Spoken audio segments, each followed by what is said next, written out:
श्री स्वामी समर्थ सर्वांना।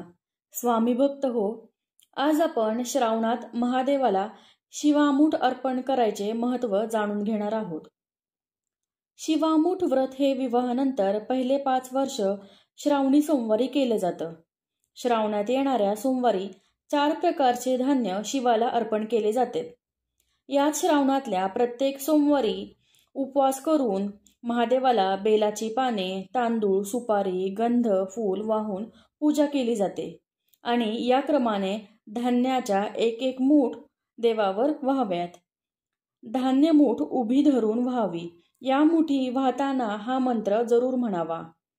शिवा शिवा महादेवा, माझी शिवामूठ ईश्वरा देवा, मनातल्या इच्छा पूर्ण कर रे देवा, असे 3 वेळा म्हणावे। प्रथम सोमवारी तांदूळ घ्यावेत, दुसऱ्या सोमवारी पांढरे तीळ, तिसऱ्या सोमवारी मूग, चौथ्या सोमवारी जवस आणि 5वा सोमवार आल्यास सातू अर्पण करावे। दिवसभर उपवास करावा व संध्याकाळी देवाला बेल वाहून उपवास सोडावा। 5 वर्षानंतर या व्रताचे उद्यापन करावे। यथाविधी शिवलिंगाची पूजा करावी।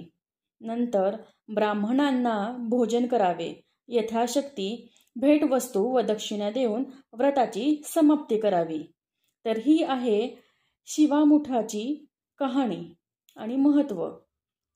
तर सर्वांनी श्रावणी सोमवारी उपवास जरूर करावा आणि ह्या पद्धतीने व्रत करून जरूर बघावा। व्हिडिओ आवडल्यास एक लाईक नक्की करा आणि चॅनलला सबस्क्राईब करा। धन्यवाद।